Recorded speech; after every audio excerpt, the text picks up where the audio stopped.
주께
감사를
주의 성령이 내게 임하여 솟구치는 찬양합니다. 주의 성령이 내게 임하여 솟구치는 찬양합니다. 주님께 솟구치면서 솟구치면서 주를 찬양합니다.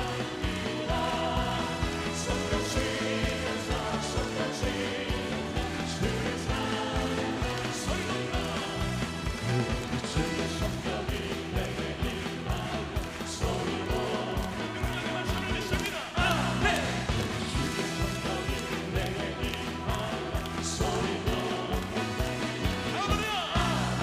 소리 높여서 소리 높여서 주를 찬양합니다.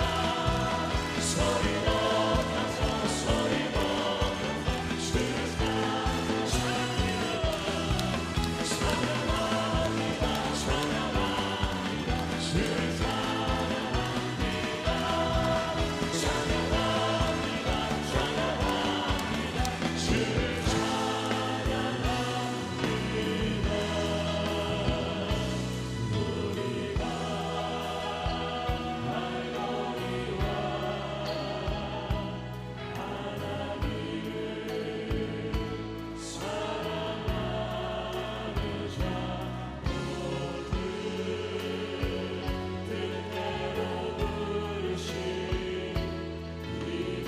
찬양합니다.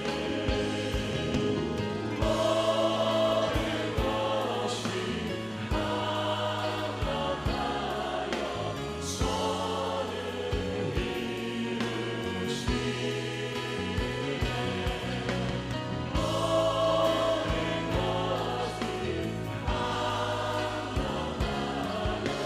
주를 주님 앞에 손을 높여드리며 모든 것이 합력하여 모든 것이 합력하여 선을 이루시네. 모든 것이 합력하여 선을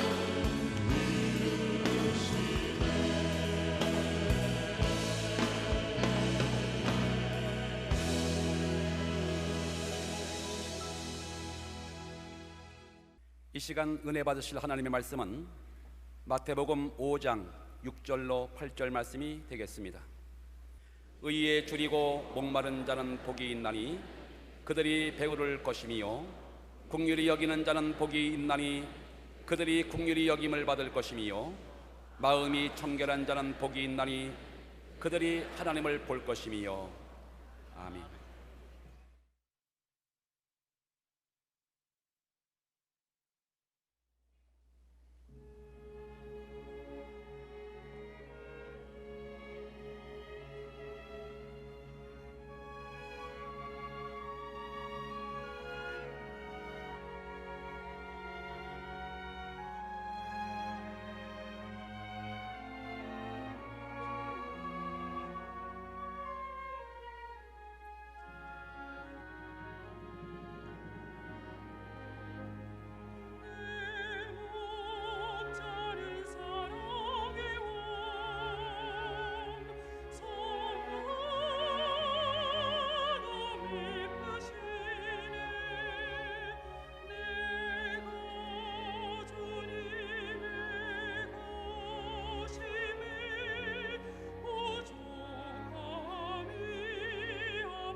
할렐루야. 옆에 계신 분들에게 주님이 당신을 사랑하십니다 축하해 주십시오. 제게도 복을 주십시오. 고맙습니다.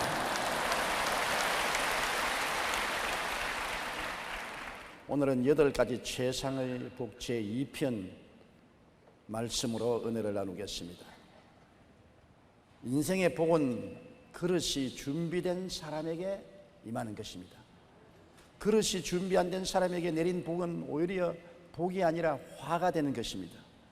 여행을 통해 복권에 당첨된 사람들이 오히려 크게 불행을 당한 이야기들을 우리는 들어서 잘 알고 있습니다. 예수님은 복 있는 사람이 되는 길을 우리에게 말씀해 주고 있습니다. 오늘 4번째로 의에 줄이고 목마른 자는 복이 있나니 저희가 배부를 것이라고 하는 것입니다. 의란 무엇입니까? 저분은 의인이다, 의로운 사람이라 우리는 그렇게 말하는데, 엄격한 의미에서 의란 것은 평생의 죄를 한 번도 지은 적이 없는 상태며 마귀의 참소를 전혀 받지 않는 인격이며 하나님 앞에 부끄럼 없이 당당히 설 수 있는 자격을 말합니다. 그러니 그런 의인이 타락한 아담의 자손 중에 누가 있겠습니까? 시편 119편 142절에 주의 의는 영원한 의요 주의 법은 진리로소이다. 그런데 이사야 64장 6절에는 우리의 의는 다 더러운 옷 같으며 우리는 다 잎사귀 같이 시들므로 우리의 죄악이 바람같이 우리를 몰아가나이다 라고 말하고 있는 것입니다. 인간은 많은 수영이나 종교적 신앙을 통해서 의인이 되고자 하는 것입니다. 이 세상에 죄인이 되고자 하는 타락한 사람 별로 많지 않습니다. 다 어떻게 하더라도 의롭게 살고 의인이 되려고 하고, 어느 부모 치고 자식 기를 때 의롭고 깨끗하고 정직하게 살아라고 안 가르치는 부모가 있겠습니까? 그런데 우리가 많은 수양이나 종교적 신앙을 통해서 의인이 되고자 해도 그렇게 하면 할수록 죄가 더 드러납니다. 갈라디아서 3장 10절에 무릇 율법 행위에 속한 자들은 저주 아래 있나니 기록된 바 누구든지 율법책에 기록된 대로 모든 일을 항상 행하지 아니하는 자는 저주 아래 있는 자라 하였습니다. 그러니 다 저주받았죠. 율법에 기록된 것 하나도 없이 다 지켜야 의인이 되는데 율법을 하나라도 범하면 죄인이요 저주 아래 있는 것입니다. 그러므로 율법 행위로 그의 앞에 의롭다함을 얻을 육체가 없습니다. 율법으로는 죄를 깨닫게 하는 것입니다. 여러분, 거울을 들여다 보십시오. 거울은 여러분의 얼굴에 흠점을 발견해 주지 절대로 씻어주지는 않습니다. 물이 씻어주지 거울은 씻어주지 않습니다. 율법은 거울과 같아서 우리의 잘못된 점을 지적은 해주지만은 우리를 깨끗하게 해줄 수는 없는 것입니다. 그러므로 율법의 거울에 비추어서 의롭다함을 얻을 육체는 이 세상에 전혀 없습니다. 모든 사람이 다 죄를 범했습니다. 우리는 아담의 자손으로 태어날 때부터 벌써 돌이킬 수 없이 부패한 인생이 되고 말한 것입니다. 죄는 누룩과 같아서 사람을 부패하게 만듭니다. 아담 이후로 모든 자손들은 어머니 뱃속에서부터 죄중에 잉태되고 죄중에 태어나서 부패되었습니다. 어느 자매님이 제게 이런 이야기를 해요. 자기 외손녀가 집에 왔는데 이모가 빵을 사다 주었는데 그 빵을 감추어 놨어요. 이모가 사준 빵을 가져오너라 그러니까 이제 태어난 지 얼마 안 돼요. 말을 조금 배운 애인데 이모가 빵 사준 것 없어요. 천연스럽게 거짓말이에요. 아니 얼마 전에 이모가 빵을 사다 줬지 않냐. 아니에요, 우리 엄마가 사다 줬어요. 어떻게 가르치지도 안 했는데 거짓말을 그렇게 천연스럽게 하느냐는 것입니다. 거짓말을 안 가르치줘도 어린아이는 하는 것입니다. 죄는 안 가르쳐줘도 어린아이는 하는 것입니다. 왜냐하면 그 속에 이미 부패한 죄성이 들어있기 때문인 것입니다. 로마서 3장 23절에 모든 사람이 죄를 범하였음에 하나님의 영광에 이르지 못합니다. 죄 없는 의인은 하나도 없어요. 로마서 3장 10절로 12절에 의인은 없나니 하나도 없으며 깨닫는 자도 없고 하나님을 찾는 자도 없고 다 치우쳐 함께 무익하게 되고 선을 행하는 자는 없나니 하나도 없다고 말한 것입니다. 그러므로 여러분, 자기의 행위로 말미암아 의인이 되어서 하나님 앞에 서고자 하는 사람은 어리석기 짝이 없는 사람인 것입니다. 이러한 인간을 의롭게 만들 수 있는 분은 하나님 아들 예수님밖에 없습니다. 하나님 아들 예수님은 하나님으로서 죄 없이 마리아의 몸을 통해서 태어나셔서 이 땅에 오셨고 우리의 제물이 되셔서 십자가에서 우리 죄를 다 덮어쓰고 형벌을 받았습니다. 예수님이 고난당하신 것은 전부 우리 때문인 것입니다. 제가 찔리면 우리 허물을 인하며, 제가 상하면 우리 죄악을 인하미라. 제가 징계를 받음으로 우리가 평화를 누리고, 제가 채찍에 맞음으로 우리가 나음을 입었도다. 우리는 다 양같이 그릇 행하여 각기 세겔로 갔거늘 야훼께서는 우리 무리의 죄악을 그에게 담당시켰도다. 영원한 하나님이 우리의 죄를 짊어지시고 제물이 되셔서 영원히 청산해버리고 마는 것입니다. 그렇기 때문에 예수님의 십자가 보혈을 통해서 우리의 죄는 하루 이틀이 아니라, 우리 일생이 아니라 영원히 용서되어 버리고 마는 것입니다. 예수님의 보혈을 의지하지 않고는 절대로 의롭다함을 얻을 수 없습니다. 그러므로 예수님을 믿음으로 말미암아 우리는 의로운 신분을 선물로 받게 된 것입니다. 행위의 대가로 받은 것이 아니라 선물로 받게 된 것입니다. 선물은 누구나 주는 사람에게 의해서 받을 수가 있는 것입니다. 예수를 바라보고 예수님을 믿으면 의롭다 하는 신분을 선물로 받게 되는 것입니다. 에베소 2장 8절로 9절에 너희는 그 은혜에 의하여 믿음으로 말미암아 구원을 받았나니 이것은 너희에게서 난 것이 아니요 하나님의 선물이라. 행위에서 난 것이 아니니 이는 누구든지 자랑치 못하게 하려 하심이라. 여러분, 절대로 인간 행위로 의롭다함을 얻을 사람은 없습니다. 의롭지 않고는 하나님 앞에 설 수가 없습니다. 오직 유일하게 의로운 길은 예수님이 죄를 용서해 주어서 그리스도를 믿음으로 의로움을 선물로 받는 길밖에 없는 것입니다. 의로움을 선물로 받고 우리는 하나님 앞에 당당하게 설 수가 있는 것입니다. 아니, 죄인이 믿음으로 의로움을 선물로 받으면 너무하지 않느냐? 그런 공짜가 됐냐? 공짜입니다. 너무나 큰 은혜를 베풀어 주셨으므로 우리가 대가를 지불할 수가 없습니다. 햇빛을 돈 주고 살 사람 없습니다. 너무나 값이 비쌉니다. 공짜로 받죠. 공기를 돈 주고 숨 쉴 수 없습니다. 너무 값이 비싸기 때문에 공짜로 숨 쉰 것입니다. 부모의 사랑을 돈 주고 살 수 없습니다. 너무나 크기 때문에 공짜로 받습니다. 계산할 수 없고 돈으로 측량할 수 없는 것은 공짜로 받는 도리밖에 없습니다. 주님의 은혜가 너무나 크기 때문에 우리는 의로움을 선물로 받지 대가를 지불하고 받을 수는 없는 것입니다. 그러므로 죄를 짓고 불의하고 추악하고 버림을 받아야 마땅한 사람이라도 죄지은 그대로, 못난 그대로, 빈손 그대로라도 와서 예수를 믿으면 용서를 선물로 받고 의로움을 선물로 받게 되는 것입니다. 진짜 의로운 사람이나 선물로 의로움을 받은 사람이나 받은 것은 또 한 가지인 것입니다. 그러므로 우리는 예수 믿고 의인이 된 것입니다. 따라 말씀하시죠. 나는 예수 믿고 의의 선물을 받아 의인이 되었습니다. 우리가 의인이 되고 나면 하나님이 성령을 보내주셔서 의롭게 살 수 있는 힘을 주시는 것입니다. 의롭게 될 수 있는 힘은 성령이 오셔야만 할 수가 있는 것입니다. 성령의 도우심이 없이는 우리가 의롭게 살 수 없습니다. 예수 믿고 의롭게 된 사람이 의로운 열매를 맺고 정의롭게 살 수 있는 길은 성령님을 인정하고 환영하고 모시드리며 의지할 때 성령이 힘을 주셔서 우리를 의롭게 살게 만들어주는 것입니다. 1998년 미얀마, 즉 옛날 버마의 한 불교 성녀 바울루라는 사람은 황열병과 말라리아로 죽었다가 살아났는데 그는 3일 만에 화장하기 직전에 관에서 벌떡 일어나서 그동안 천국과 지옥을 보고 경험한 사실을 이렇게 간증했습니다. 우리는 모두 거짓말에 속고 살아왔습니다. 저는 우리 조상들이 종류를 알 수 없는 불길 속에서 고통받고 있는 것을 보았습니다. 저는 많은 우리 동료들이 미리 간 사람들이 불꽃 가운데 있는 것을 보았습니다. 이 사건은 그 지역 전체를 충격 속에 몰아넣었습니다. 바울로는 그 후 예수 그리스도를 전하기 시작했고 이것을 목격한 300여 명의 스님들이 기독교로 개종했습니다. 불교계와 정부는 발칵 뒤집어지고 바울로는 체포되었습니다. 지금 미얀마에서 거의 테이프를 듣는 일은 심각한 범죄 행위가 됩니다. 이러한 일은 아시안 소수민족 선교회를 통해서 세상에 알려졌습니다. 인간은 많은 수영이나 종교적인 신앙을 통해 의인이 되고자 합니다. 그러나 여러분, 구원은 예수 믿는 길밖에 없습니다. 의인은 용서받지 않고는 의인이 될 수가 없습니다. 의로움은 행위로서 이룰 수 없으므로 믿음으로 선물로 받아야 되는 것입니다.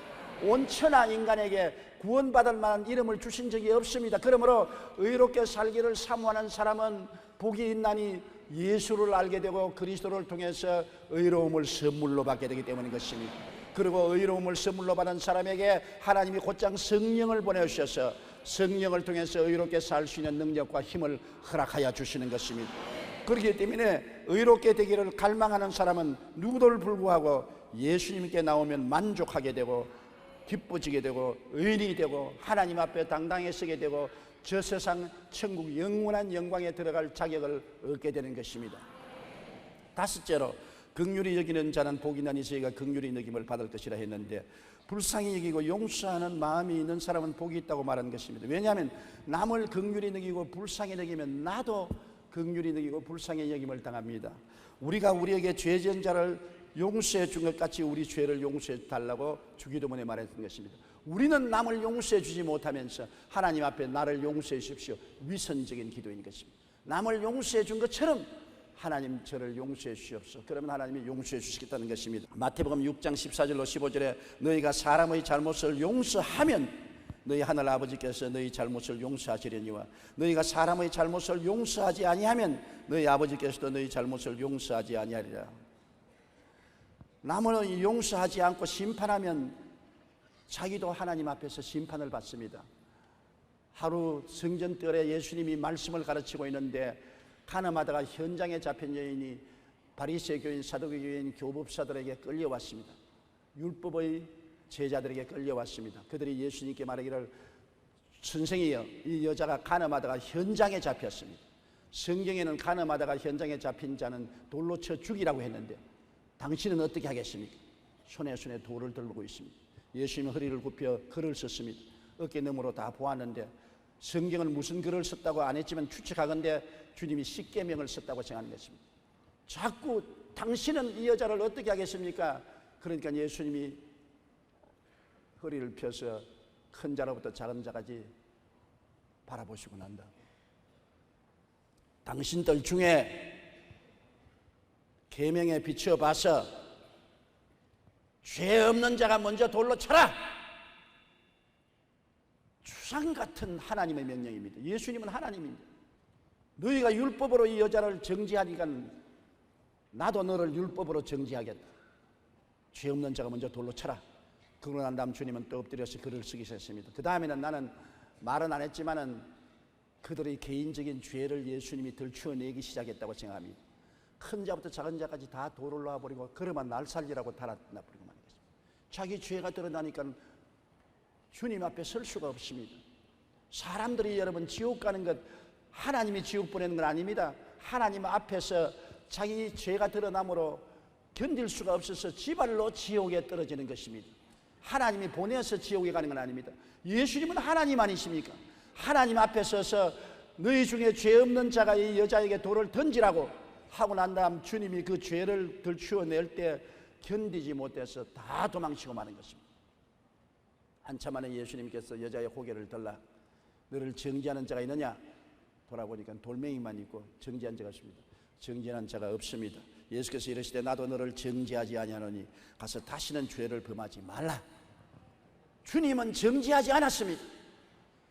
교훈을 해서 다시는 죄 짓지 않는 사람이 되기를 원했지 그 자리에서 돌로 쳐 죽이지 않았었습니다. 성경에 누가복음 6장 37절에 정죄하지 말라 그리하면 너희가 정죄를 받지 아니할 것이요 용서하라 그리하면 너희가 용서를 받을 것이라고 했는 것입니다. 우리가 사람인 이상 죄를 짓지 않은 의인은 한 사람도 없습니다. 남의 죄를 보고서 비평하고 정죄하고 돌로 치면은 반드시 내가 정죄받고 돌로 얻어맞을 때가 다가옵니다. 왜? 사람이니까. 사람은 하나님이 아니므로 의인은 없나니 하나도 없습니다. 내가 남을 정죄하고 돌로 때리면 나중에 내가 정죄당할 때 돌로 얻어맞게 되는 것입니다. 그러나 내가 이웃을 불쌍히 여기고 용서하고 위로해서 재기하게 도와주면 내가 쓰러졌을 때 사람들은 내가 한 그대로 나를 위로하고 격려하고 다시 일으켜 세워준 도움을 베풀어 주게 될 것입니다. 남을 용서 없이 심판하면 자기도 그대로 심판받는 것입니다. 여러분, 시내산 밑에 사는 사람과 갈보리산 밑에 사는 사람이 다릅니다. 구약은 시내산 밑에서 십계명을 받았습니다. 엄중한 계명대로 살고 그 계명대로 살지 않으면 하나님은 심판을 받는 것입니다.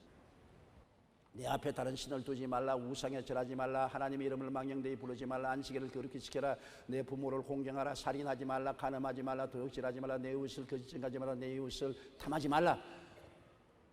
범하면 사형이다. 몸서리칩니다. 그러나 갈보리산 밑에 가면 예수님이 네가 십계명을 어기고 지은 죄를 내가 다 맡았다. 죄의 빚을 내가 다 청산했으니 너는 나를 믿고 빚에서 해방되라. 용서와 사랑이 갈보리산에 넘쳐납니다. 시내산 밑에는 불이 산을 두르고 번개가 치고 병력이 났습니다만 갈보리산에는 예수 그리스도께서 몸짓고 피 흘려서 달려있는 모습만 있는 것입니다. 주님을 통해서 용서와 사랑이 강물같이 넘쳐나는 것입니다. 내가 너희 죄의 빚을 갚았다. 죄의 빚은 죄의 빚이다. 갚기는 갚아야 된다. 너가 갚든지 내가 갚든지 갚아야 되는데 너는 못 갚지 않느냐. 그러므로 내가 대신 갚아주었으니 나를 받아들이고 죄에서 해방되라. 제가 젊을 때 나의 동기 동창이 시골에서 목회를 했는데 부흥회를 갔습니다. 부흥회 첫날 보니까 교인들이 다 죽었어요. 살았다 하나 죽었어요. 찬송도 힘이 없고 통성기도는 안 하고 설교에도 아멘도 안 합니다. 계속해서 갈보리 십자가의 은혜를 전파하니까 닷새째 되는 날은 할렐루야를 하고 통성기도를 하고 감사를 했습니다. 그런데 그 내 동창이 나를 만나서 식사를 같이 하면서 얼굴을 시뻘게 하고 오늘 당신을 청해가지고서 부흥한 걸 후회한다. 이 전부 죄인인데 죄인을 따라잡지 않고 전부 용서와 의로움과 사랑을 전파하니 당신 거짓 선지자다. 날 보고 죄인을 보고 전부 하나님의 심판을 받고 벼락을 맞고 삼족이 멸하고 고통당할 것이라고 호령을 해야지. 그래서 당신은 시내산 밑에서 설교를 하고 있습니다. 구약시대는 그랬어요. 그러므로 의인은 없으니 하나도 없으므로 다 심판받고 말지요. 오늘 우리는 갈보리산 밑에서 설교합니다. 갈보리산에는 죄를 짓고 불의하고 추악하고 버림받은 사람을 보고 주님이 수고하고 무거운 짐진 자들아 내게로 오라. 내가 너를 쉬게 하리라. 주님이 용서와 의와 사랑을 베푸는 이 시대에 어떻게 그런 말을 합니까? 구약에는 죄를 지으면 짐승을 잡아서 제사를 드렸지만은 하나님의 아들이 영원한 제사를 드려서 영원히 우리 죄를 용서했으므로 그리스도를 통해서 나가면 영원한 용서와 의를 받는데 어떻게 정죄하는 설교를 합니까? 예수를 믿어 의롭게 되면 하나님이 후속 조치로 성령을 보내주셔서 성령을 인정하고 환영하고 모시도록 의지하면 성령이 우리 연약함을 도와주심으로 우리가 의롭게 살 수 있는 힘을 얻는 것이지, 정죄하고 심판해서 전부 다 길을 죽여놓는다고 해서 사람들이 올바르게 되지 않습니다. 아무리 회개해도 다시 일어나서 또 죄짓고 회개해도 또 죄짓는 것은 회개해도 올바르게 살아갈 수 있는 힘이 없기 때문인 것입니다. 힘이 어디에서 옵니까? 성령으로 말미암아 오는 것이지 나로 말미암아 오지 않습니다. 용서와 의는 선물로 받고 그 다음 성령을 모셔드림으로 성령이 도우셔서 우리가 힘을 얻을 수 있는 것입니다. 어린아이가 무거운 짐을 못 들 때 부모님이 함께 들어주면 들 수 있는 것입니다. 우리가 율법의 무거운 짐을 짊어질 수 없을 때 성령이 우리 속에 와서 힘을 주시면 너끈히 걸머쥐고 나갈 수가 있게 되는 것입니다. 그러므로 우리는 시내산 밑에서 사는 사람이 되지 말고 갈보리산 밑에 사는 사람이 되시기를 주님 이름으로 축원합니다. 마태복음 7장 3절에 어찌하여 형제의 눈 속에 있는 티는 보고 내 눈 속에 있는 들보는 깨닫지 못하느냐. 에베소 4장 32절에 서로 친절하게 하며 불쌍히 여기며 서로 용서하기를 하나님이 그리스도 안에서 너희를 용서하신 것 같이 하라. 하나님이 그리스도 안에서 우리를 친절하게 하고 불쌍히 여기고 용서해 준 것처럼 너희도 그렇게 하라. 주라 그리하면 돌려줄 것이라 했는데 용서와 사랑을 주면 용서와 사랑에 돌아오는 것입니다. 심판과 정죄를 주면 심판과 정죄가 우리에게 돌아오게 되는 것입니다. 1999년 코소보 전쟁 중 미군 3사람이 포로로 잡혔습니다. 그 중에 한 명인 크리스토퍼 스토우는 석방될 당시 자기를 가두어 두었던 보초를 위해 꼭 기도를 해주고 떠나야 한다고 말했습니다. 결국 그는 허락을 받아 그 감옥의 보초, 자기에게 몹쓸게 고통을 주고 괴롭힌 보초에 가서 당신이 나를 괴롭힌 것을 용서합니다. 나는 예수 이름으로 당신을 축복합니다고 기도하고 돌아섰습니다. 다른 동료들이 손가락질을 했습니다. 죽도록 박대를 당하고 발길로 채이고 매로 맞은 그 사람을 용서하고 축복하고 돌아오다니 너 그런 어떤 심보를 가지게 그러냐, 그런 말했으면 나를 위해서 그렇게 했다. 내가 용서하고 축복 안 하고 미국으로 돌아가면 평생의 원한이 내 마음에 쌓여서 쓴물을 낼 것이니까 내가 그 청산하고 돌아가기 위해서 그렇게 했다고 말한 것입니다. 자신을 학대하던 사람에 대해 분노와 원한 대신 축복 기도를 하고 떠난 그 군인은 고향에 돌아가서 마음의 안정을 누구보다 빨리 얻었습니다. 그러나 다른 동료들은 내내 정신적인 고통을 당하고 육체적인 고통을 당하고 가정이 파괴되고 고난을 당했으나 용서한 이 사람은 건전한 생활을 시작할 수가 있는 것입니다. 용서와 건강의 관계를 40년 동안 연구해온 북캘리포니아의 태도치유연구센터가 내린 결론에 의하면 용서는 건강도 회복시켜 준다는 것입니다. 용서해야 마음도 건강하고 육체도 건강하고 가정도 건강해질 수가 있는 것입니다. 메가더 장군은 남의 과오를 용서할 수 있는 사람이야말로 하나님의 보호를 받는 사람이라고 말한 것입니다. 남을 긍휼히 여기고 용서하는 마음을 가지면 이처럼 건강의 복도 임하게 되는 것입니다. 그렇기 때문에 여러분, 긍휼히 여기는 자는 복이 있나니 긍휼히 여김을 받는다. 내가 긍휼히 여기면 이웃으로부터 긍휼을 당하고 하나님이 우리를 긍휼히 보아주시는 것입니다. 내가 심판하고 용서하지 아니하면 하나님도 우리를 심판하시고 용서하지 아니하는 것입니다. 그렇기 때문에 우리는 항상 그리스도의 십자가를 바라보고 하나님이 우리를 용서하기 위해서 얼마나 처절하게 몸짓고 피 흘린 것을 생각하고 예수님의 용서를 받은 우리들은 용서의 빚을 진 사람인 것입니다.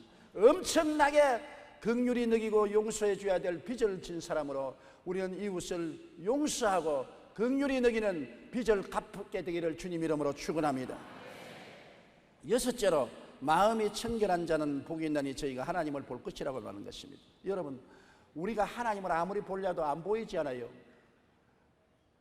소련의 우주인이 처음 우주에 올라갔을 때 아무리 살펴봐도 하나님은 안 보인다고 했었습니다. 그러나 미국 우주인은 우주선을 타고 하늘에 올라가고 난 다음 온 천지에 하나님이 가득하다고 하는 것입니다. 똑같은 우주선을 타고 하늘로 갔는데 한 사람은 하나님이 보이지도 않더라고 말하고 한 사람은 온 천지에 하나님이 가득하더라고 말하는 것입니다.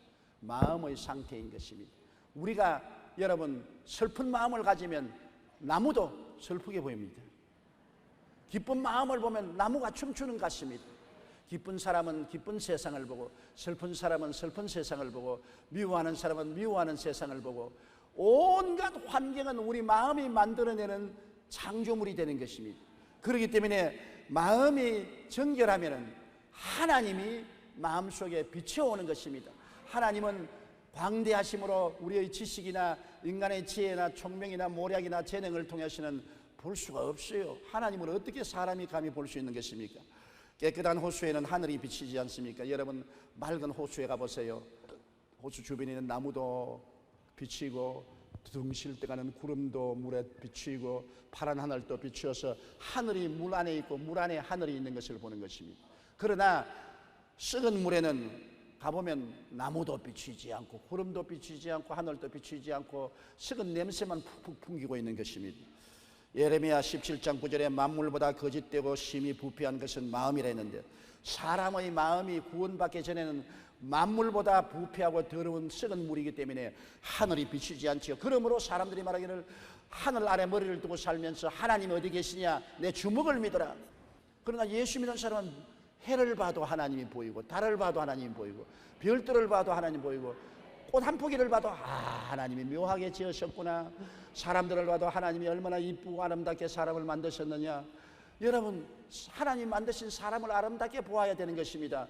우리가 좋은 경치를 보면은 바다가 아름답구나, 산천이 저렇게 곱구나, 아름답다 그럽니다. 그러면 하나님이 여러분께 묻습니다. 내가 만든 자연 만물을 아름답고 하는데 나의 가장 걸작품인 사람은 아름답지 않느냐? 너희 남편 아름답지 않느냐? 너희 아내 아름답지 않느냐? 너희 자식 아름답지 않느냐? 몰랐네요. 여러분 자연이 아름다운데 최고 걸작품으로 하나님이 사람을 만들었으니 사람은 아름다운 것입니다. 아름답게 봐야 돼요. 남편을 아름답게 보십시오. 아내를 아름답게 보십시오. 자식을 아름답게 보십시오. 이웃을 아름답게 보십시오. 밉다고 생각하면 모든 것이 미웁게 보이는 것입니다. 아름답다고 생각하면 미운 가운데도 모든 아름다운 것이 눈에 보이는 것입니다. 마음이 나의 환경을 바라보게 하고 결정하게 만드는 근본적인 요소가 되는 것입니다. 지킬 만한 것보다 내 마음을 지켜라. 생명이 그러니 이에서 난다고 말한 것입니다. 시편 24편 3절로 4절에 야훼의 산에 오를 자가 누구며 그의 거룩한 곳에 설 자가 누구인가. 손이 깨끗하며 마음이 청결하며 뜻을 헛한 데 두지 아니하며. 마음이 청결한 사람이 하나님 산에 올라갈 수 있다고 말한 것입니다. 그런데 마음이 청결하지 않으면 어떻게 해요? 여러분, 복음을 받아들이는데 보세요. 전도를 하는데 70 넘은 할아버지 할머니에게 전도해서 예수 믿게 하는 것은 하늘에 별 따기 많지 어렵습니다. 70, 80 먹은 사람 고집이 세가지고서 무슨 말을 해도 안 들어가요. 딱딱한 바위에다가 씨를 심으려는 것과 같습니다. 그러나 유치원 어린이들에게 복음을 전해보십시오. 질문도 안 하고 의심도 안 하고 찬송 부르자면 찬송 부르고 기도하자면 기도합니다. 여러분 집에서 손주나 손녀 이제 말을 배우기 시작한 어린이들을 데리고서 가정예배 보십시오. 찬송하면 같이 따라하고 기도하면 같이 기도하고 아멘하면 같이 아멘하고 질문하지 않고 그대로 받아들이는 것입니다. 어린아이의 마음은 오염되지 않았기 때문에 복음이 그대로 비치어 들어오는 것입니다. 하나님이 그대로 믿어지는 것입니다. 그러나 노인들의 마음은 이 세상에서 오래 살면서 너무나 오염되고 굳어졌기 때문에 복음이 들어오지 않습니다. 길거리 밭이 되고 자갈밭이 되고 가시능굴 밭이 되어서 씨앗이 심어지지 않아요. 그러나 어린아이의 마음은 옥토가 되기 때문에 심어져서 곧장 열매를 맺어요. 교회가 장차 희망을 두려면 어린아이들에게 힘을 많이 쏟고 복음을 전해야 되는 것입니다. 교회 학교를 등한히 먹이면 그 교회는 장래가 없는 것입니다. 교회 학교 어린아이들에게 열심으로 복음을 전가하면 어릴 때 심은 씨앗은 나중에 커서 방황을 하다가도 반드시 도로 돌아오고 그 씨앗이 자라서 열매를 맺게 되는 것입니다. 마태복음 11장 25절에 그때 예수께서 대답하여 이르시되 천지의 주제이신 아버지여 이것을 지혜롭고 슬기 있는 자들에게는 숨기시고 어린아이들에게는 나타내심을 감사하나이다. 복음은 지혜와 지식으로 깨닫는 것이 아니라 하나님의 성령이 마음에 계시해 주시는 것입니다. 여러분 하나님을 못 보고 예수님을 안 만났는데 왜 믿어요? 성령이 마음에 계시해 주신 것입니다. 우리의 복음의 진리는 계시 지식이지 인간으로 연구하고 배워서 얻는 지식이 아닌 것입니다. 그 계시가 깨끗한 마음에 임하지요. 혼탁한 마음에는 임하지 아니하는 것입니다. 그러므로 우리가 깨끗한 마음이 되기 위해서는 회개하고 보혈로 씻으면 깨끗이 되고 성령이 임하셔서 하나님을 깨달아 알게 되는 것입니다. 우리가 회개하고 보혈로 씻으면 성령이 오셔서 우리 마음을 깨끗하게 만드시고 우리 마음속에 하나님이 비춰오는 것입니다. 디도서 3장 5절로 6절에 오직 그의 긍휼하심을 따라 중생의 씻음과 성령의 새롭게 하심으로 하셨나니 우리 구주 예수 그리스도로 말미암아 우리에게 성령을 풍성히 부어주신다고 말한 것입니다. 예수를 믿고 보혈로 씻음 받으면 성령을 풍성히 부어주셔서 성령을 통해서 하나님을 배울 수가 있는 것입니다. 하나님을 우리의 심령 속에서 바라보고 느끼고 그 은혜에 감격하고 감사할 수가 있게 되는 것입니다. 에베소 1장 17절에 우리 주 예수 그리스도의 하나님 영광의 아버지께서 지혜와 계시의 영을 너에게 주셔 하나님을 알게 해 주신다고 말씀하고 있는 것입니다. 우리가 보혈로 씻으면 성령이 오셔서 하나님을 계시해 주시는 것입니다. 의를 사모하는 자는 만족하게 되는 것은 의를 사모하고 사모하다가 힘으로 능으로도 안 되는 것을 깨닫고 예수님을 믿어서 100% 의를 선물로 받았기 때문에 만족하게 되는 것입니다. 예수님을 믿어 의롭게 되는 것은 100% 선물입니다. 하나도 우리의 공로로 되지 않습니다. 100% 누구든지 저를 믿으면 용서받고 의롭다함을 얻는 것입니다. 기막힌 복음이요, 이런 축복은 천하 인간에게 주신 적이 없습니다. 오직 예수님이 오셔서 우리에게 주신 것입니다. 믿음으로 용서와 의를 받고 영광 가운데 하나님을 만나볼 수 있는 것입니다. 우리가 항상 예수 그리스도의 십자가를 바라보고 얼마나 나를 불쌍히 여긴 인간을 기억하십시오. 나 때문에 십자가에 중한 고통 당하사 대신 죽은 주 예수의 사랑하는 은혜를 생각하고 예수님이 나를 불쌍히 여기고 긍휼히 여기지 않았으면 천벌을 받아 지옥 아랫목에 떨어질랜데 예수님이 불쌍히 여기고 긍휼히 여기서 날 대신 십자가 짊어져 주심으로 그 보혈로 내가 용서를 받고 의롭다함을 얻었으니 나도 그 긍휼과 그 용서를 가지고서 이웃을 대해야 되는 것입니다. 남편을 긍휼히 보십시오. 아내를 긍휼히 보십시오. 자식을, 부모를 불쌍히 보십시오. 불쌍하지 않아요. 다 불쌍한 것입니다. 하나님의 눈으로 보면 불쌍합니다. 시내산에서 살지 말고 갈보리산 밑에서 살면서 예수님의 보혈의 은혜 속에 사는 여러분 되시기를 주님 이름으로 축복합니다. 마음이 청결하게 되는 길은 예수님의 보혈밖에 없다고 말하지 않았었습니까? 그리스도의 보혈 앞에서 통회하고 회개하고 자복하면 보혈이 와서 씻어주시고 성령이 싹 새롭게 만들어주는 것입니다. 그래서 하나님을 알게 되어요. 회개하면 성령이 오셔서 하나님을 알게 되므로 부흥이 일어나는 것입니다. 평양 장대현 교회에서 100년 전에 큰 부흥이 일어나는 것은 길선주 장로가 회개하고 온 성도들이 밤새도록 회개하니 성령의 불이 임하여서 성령으로 말미암아 하나님 살아계신 것이 가슴에 메아리치고 깨달아짐으로 이 복음이 평양에서 시작해서 온 삼천리 강토를 휩쓰는 것입니다. 회개하고 보혈로 씻으면 성령의 역사로 하나님을 깨닫게 되는 것입니다. 여러분, 오늘은 이 세 가지 복을 우리가 알아보았습니다. 참으로 세상의 어떤 복으로도 바꿀 수 없는 천상의 복인 것입니다. 여러분께서 의로움으로 충만하고 긍휼로 충만하고 하나님을 아는 지식으로 넘쳐서 의와 평강과 희락 속에서 매일같이 감사하며 찬송하고 살다가 천국 들어가게 되시기를 주님 이름으로 축원합니다. 기도드리겠습니다. 전능하시고 거룩하신 우리 아버지 하나님이여, 우리는 죄를 짓고 불의하고 추악하고 태어날 때부터 부패한 죄인으로 태어났는데 웬일인지 웬말인지 예수님께 나와서 그 피로 씻고 그 성령으로 거듭나서 하나님의 자녀가 되어 하나님을 아버지로 부르게 되었나이까 감사하고 감사합니다. 하나님 아버지여, 오늘 팔복 중에 전에 세 가지 복을 우리가 배웠고 오늘 중간 세 가지 복을 또 배웠습니다. 주님이 주시는 이 놀라운 축복이 우리의 마음속에 넘치게 하여 주시옵소서. 우리가 하늘의 복을 받아 복 있는 사람이 되게 하여 주옵소서. 예수님 이름으로 기도드립니다. 아멘. 잠시 동안 고개 숙이기 바랍니다. 여러분 가운데 용서와 의를 받지 않은 사람은 절대로 천당에 못 들어갑니다. 용서받은 의인이 되어야 천당에 들어가는데 그 용서는 십자가를 통하지 않고는 용서가 없어요. 의로운 행위로는 용서받을 수가 없어요. 죄가 너무 많은데 무슨 행위로 용서를 받겠습니까? 예수를 믿기만 하면 100% 용서와 의를 선물로 받는 것입니다. 오늘 예수님이 선물을 손에 들고 이 자리에 와 계십니다. 회개하고 예수를 고백하면 선물을 주시는 것입니다. 난 아직 예수 믿지 않아요. 타락했어요. 나도 예수 믿고 의의 선물을 받기를 원합니다. 기도해 주십시오 하시는 분은 대강당 텔레비실 지교회 지성전 세계 여러 교회와 텔레비와 라디오와 인터넷 앞에서 일어나 주시기 바랍니다. 일어나 주시기 바랍니다. 일어나서 예수를 구주로 고백하면 여러분 용서와 의의 선물을 받습니다. 여러분이 아무리 못나서도 선물은 공짜로 받는 것이니까요. 오늘 이 시간에 일어나서 예수님을 고백하면 용서와 의의 선물을 받으니 얼마나 놀라운 것입니까? 천국을 선물로 받는 것입니다. 소리내어 저희 기도를 따라해 주십시오. 사랑하신 하나님, 저는 죄인입니다.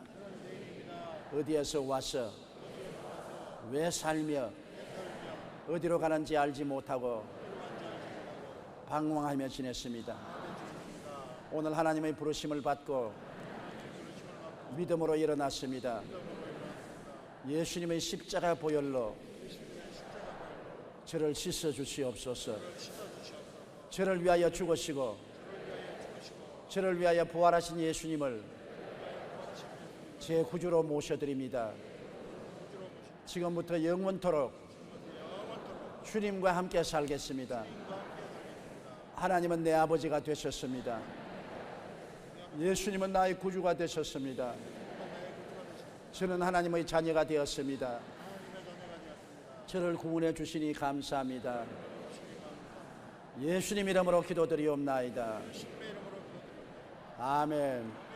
주님의 이름으로 환영합니다. 놀라운 축복을 받았습니다. 결심 카드를 적어서 연부함에 넣어주시고 예배가 필요한 후에 환영 후에 꼭 출석하시기 바랍니다. 성도 여러분, 그 자리에 일어나십시오. 몸이 아프시면 아픈 데 손을 얹으시고 그 외에는 가슴에 손을 얹으시기 바랍니다. 전능하시고 영원하신 우리 아버지 하나님, 예수 그리스도 안에서 우리와 함께 계시니 감사합니다. 자비하신 아버지여, 예수 이름으로 기도하오니 손을 내밀어 안수하여 주시옵시고 예수님 우리 주님의 이름으로 모든 병을 멸하여 주시옵소서. 마음의 병을 고쳐 주시옵소서. 육체의 병을 고쳐 주시옵소서. 더러운 귀신을 멸하여 주시옵소서. 모든 질병과 고통은 떠나가라, 떠나가라, 떠나가라. 질병의 귀신은 물러갈지어다, 물러갈지어다, 물러갈지어다. 사랑과 자비의 손길로 고쳐 주시옵소서. 수고하고 무거운 짐을 주님께 의지하오니 맡아 주장하여 주시옵소서. 개인 가정 생활 자녀 사업의 문제가 해결되게 도와주시옵소서. 하나님의 은혜가 넘쳐나서 승리하게 도와주시옵소서. 우리 아버지 하나님이시여, 우리가 의롭게 선물 받았으니 감사합니다. 아버지 하나님이시여, 감동을 주는 긍휼과 자비의 마음을 갖게 도와주시옵시고 항상 마음을 청결하게 하게 도와주옵소서. 예수님 이름으로 기도드리옵나이다. 아멘. 주여 한번 크게 부르고 통성으로 기도하십시다. 주여, 살아계신 우리 아버지 하나님, 하늘의 하나님이시여 감사합니다. 하늘 문을 여시고 성령을 비와 같이 부어주시고 성령의 은혜 가운데서 변화받게 도와주시옵소서.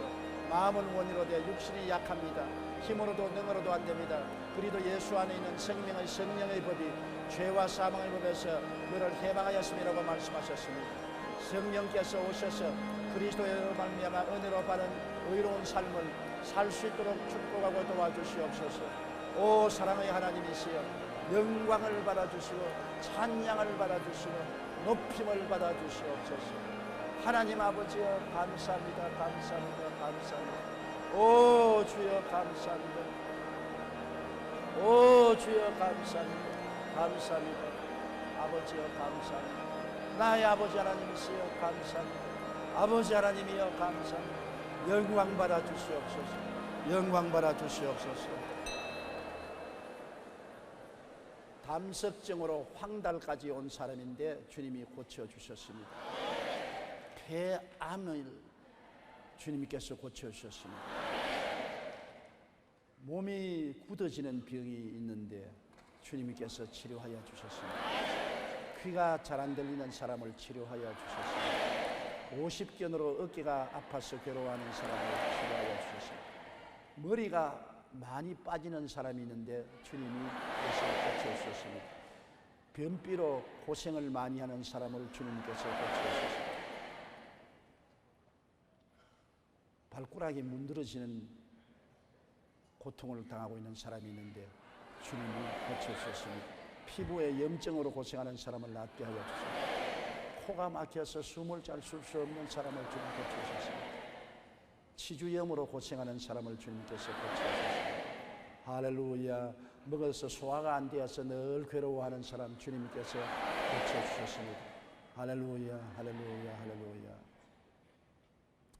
항상 십자가에 못 박이신 예수를 쳐다보십시오. 나는 오늘 간증을 읽었는데 빈혈증으로 머리를 들 수 없고 도저히 차를 탈 수도 없는 어려운 가운데 있는 우리 구역장님이 교회에 와서 탁 앉아가지고서 고개를 들 수 없는데 고개를 들어서 우리 강단을 쳐다보고 십자가를 바라보자 순식간에 나아버렸어요. 그 빈혈증이 순식간에 나아버리고 건강하게 되었다는 간증을 읽어보았었습니다. 십자가를 바라보면 그리스도를 통해서 치료의 능력이 넘치게 임하시는 것입니다. 여러분 옆에 분들에게 우리는 치료받았습니다 하고 앉으시기 바랍니다. 우리 찬송가 한 장 부르겠습니다. 예수로 나의 구주 삼고 성령과 피로서 거듭나니 이 세상에서 내 영혼이 하늘의 영광 이것이 나의 간증이요 이것이 나의 찬양이라 나 사는 동안 거침없이 구주를 찬송하리라. 온전히 주께 맡긴 내 영 사랑의 음성을 듣는 중에 천사들 왕래하는 것과 하늘의 영광 보리로다. 이것이 나의 간증이요 이것이 나의 찬송일세. 나 사는 동안 거침없이 구주를 찬송하리로다. 주 안에 기쁨 누림으로 마음의 풍랑이 잠잠하니 세상과 나는 강도 듣고 구속한 주만 보이도다. 이것이 나의 간증이요 이것이 나의 찬송일세. 나 사는 동안 거침없이 구주를 찬송하리로다. 이제는 우리 주 예수 그리스도의 무한하신 은혜와 아버지 하나님의 영원하신 사랑과 보혜사 성령님 함께 계시고 내주하시고 충만케 하시고 인도하심이 성회에 출석한 성도 개인 가정 생활 자녀 위에 늘 함께 계실지어다.